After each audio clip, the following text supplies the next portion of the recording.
you, where you been? I could show you incredible things.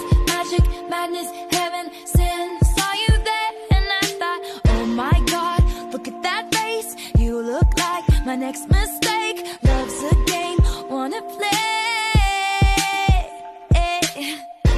New money, suit and tie. I can read you like a magazine. Ain't it funny, rumors fly. And I know you heard about me, so hey. Sahabat History, sebelum kita berkeliling, izinkan saya untuk menjelaskan terlebih dahulu terkait Museum Bahari ini. Jadi Museum Bahari ini berada di bawah naungan Pemda DKI Jakarta. Kemudian Museum Bahari ini membawahi 3 lokasi wisata. Yang pertama itu Museum Bahari ini sendiri, yang kedua ada Rumah Si Pitung, dan yang ketiga Taman Arkeologi Onrus. Nah, sekarang saya berada di depan peta Batavia, di mana peta ini dilukis pada tahun 1818 oleh Belanda, di mana lokasi Museum Bahari itu sendiri berada di sini, kemudian dekat lokasinya dengan Pelabuhan Sunda Kelapa.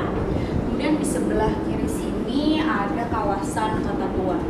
Nah, perlu kalian ketahui bahwa peta ini merupakan tata kota bentukan Belanda pada saat itu, maka dari itu bentukannya masih seperti ini.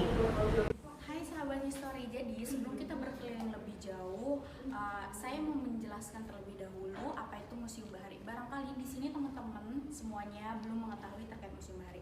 Jadi Museum Bahari itu adalah museum yang berkaitan dengan kebaharian atau kelautan, di mana di dalamnya menyimpan koleksi-koleksi terkait kebaharian atau kelautan seperti replika patung, kemudian perahu-perahu sampan tradisional.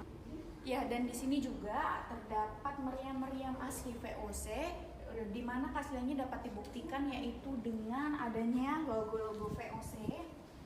Kemudian adanya inisial-inisial huruf seperti A, kemudian H, kemudian ada juga Z, di mana A merupakan inisial wilayah Amsterdam, kemudian Z ini inisial wilayah Zeeland, dan ini semua merupakan meriam-meriam asli peninggalan VOC yang terdapat di Museum Bahari.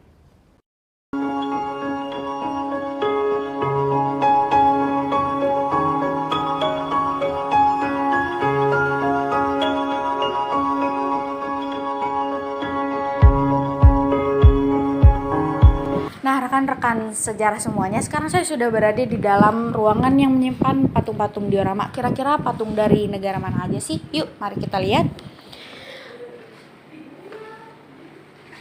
Di sini ada patung dari pedagang India, kemudian di sebelahnya ada agamawan Hindu. Kemudian di sini ada penyiar agama Islam. Kemudian di sini ada para pedagang dari Cina. Jadi patung-patung atau diorama-diorama ini berfungsi untuk mengedukasi para pengunjung bagaimana awal mula para pedagang-pedagang asing ini masuk ke Nusantara, karena kan namanya dulu Nusantara ya sebelum menjadi Indonesia. Nah, di mana para pedagang pribumi melakukan kontak dagang dengan para pedagang-pedagang asing. Di mana dulunya Nusantara ini dikenal dengan rempah-rempah yang sangat banyak. Apa aja sih rempah-rempahnya? Yuk ikut aku ke dalam untuk melihat apa saja rempah-rempahnya. Nah, sahabat histori semuanya, ruangan ini berfungsi untuk menyimpan rempah-rempah. Tapi rempah-rempah yang disimpan di sini tidak semua seperti yang disimpan pada zaman dahulu. Nah, ini ada beberapa contoh rempah-rempah dari berbagai kepulauan di Indonesia, seperti asam jawa, kemiri, cengkeh, lada, kemudian biang kunyit, kemudian ada buah pala, kemudian kopi, jinten, cabai jawa, cabai merah, dan lain-lainnya. Nah, perlu kalian ketahui bahwa dulunya harga cengkeh, pala, dan lain sebagainya seperti yang terdapat di ruangan ini, setiap satu genggamnya itu sama dengan harga emas. Sobat Historis, jadi sesuai dengan materi kita yaitu masuknya bangsa barat ke Indonesia. Salah satunya adalah Belanda, di mana dengan tokoh Cornelis de Houtman. Cornelis de Houtman masuk ke Indonesia pada tahun 1595. Dan Cornelis de Houtman adalah orang Belanda pertama yang masuk ke wilayah Nusantara serta menjajah Nusantara, tepatnya di Banten. Dan kehadiran Belanda ke Indonesia diterima baik oleh masyarakat pribumi dan Sultan Banten. Lalu setelah itu mereka melakukan hubungan kerjasama, tetapi lambat laun Cornelis de Houtman bersama pasukannya justru melakukan tindakan tidak adil. Akhirnya diusir oleh pribumi dari Banten. Tetapi Cornelis de Houtman tidak menyerah begitu saja dan melarikan diri ke Pulau Maluku yang terkenal dengan rempah-rempahnya. Halo sahabat histori, ternyata penjajahan di Nusantara tidak hanya dilakukan oleh Belanda saja, tetapi juga oleh Jepang. Nah, sekarang kita sedang berada di depan salah satu tentara Jepang. Di mana histori Manura ini menjadi tentara Jepang dan menjalin hubungan baik dengan Presiden Soekarno. Jadi kenapa dia memiliki hubungan baik?